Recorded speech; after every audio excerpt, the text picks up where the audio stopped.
got absolutely crushed by what we believe is going to be one of the worst teams in the league. But I got to tell you, when it was starters versus starters, it didn't turn out so well. It did not turn out so well. And many fans today are screaming from the top of the mountain what they've been saying since the draft. We got absolutely destroyed. An electric atmosphere at the Dallas preseason matchup vanished in an instant as a high-stakes collision sent shockwaves through the arena.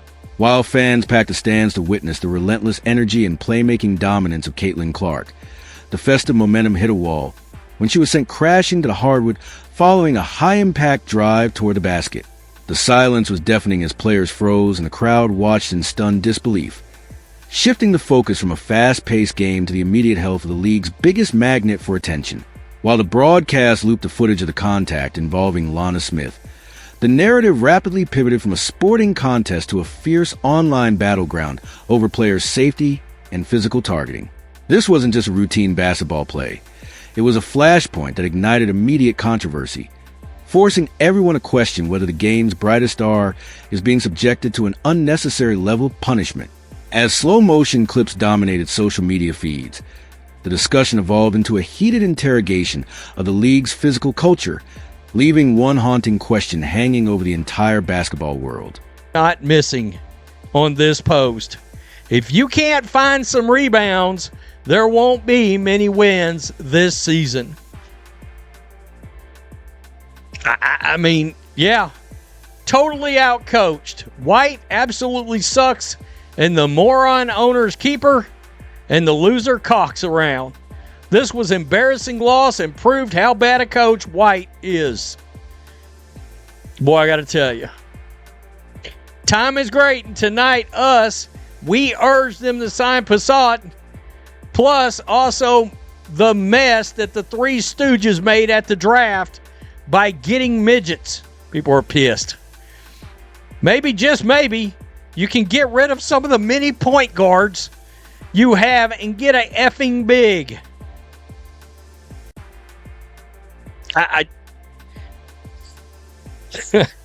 I mean, wow. You watched the game last night and you're like, the Wings have towers out there. He got some folks out there, tall folks. Again, it's preseason, but that first half was an indictment. That first half was an indictment. Look.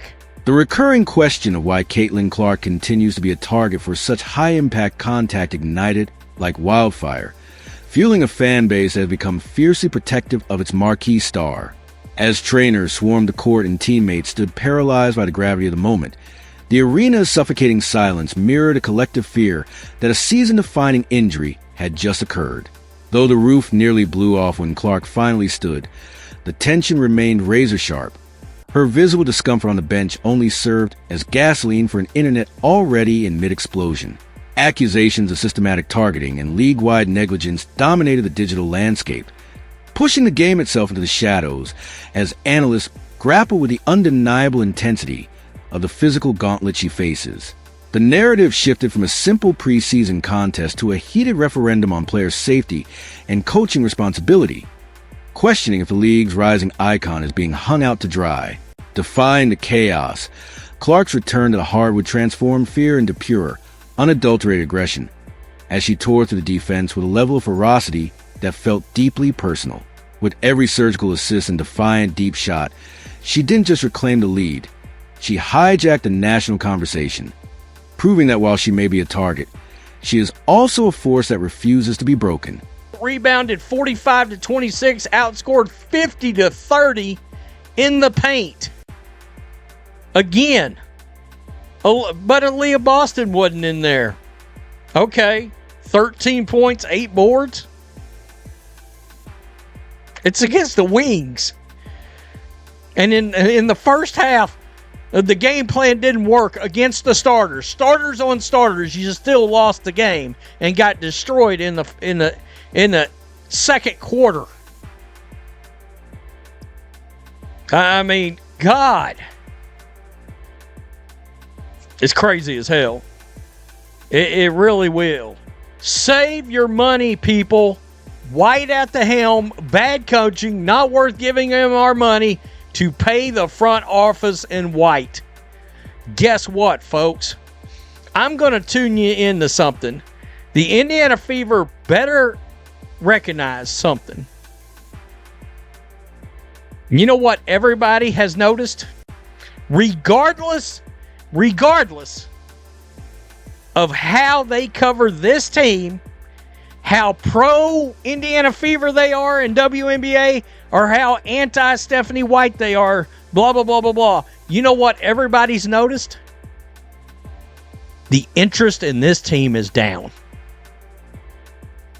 And how do we know? We're talking to people all across the spectrum, and everybody's analytics are down. No matter how pro or con you are, that fire, Stephanie White, what they did last year with that injury, I keep telling you guys, it has hurt this situation. Here we are right here. Paige Bueckers, of course, she got the top performer from the WNBA. I mean, look again. Yeah. I mean, 21 points, 4 assists in 16 minutes. The top performer was Caitlin Clark. No one literally guarded her like they did Cece. They were picking up Cece down court. By the final buzzer, social media had reached a breaking point, transforming a single collision into a fierce national debate over the league's officiating and protection of its premier assets. The massive emotional outpouring wasn't just about one play. It was a visceral reaction to the perceived systemic targeting of a superstar who has fundamentally altered the sport's landscape.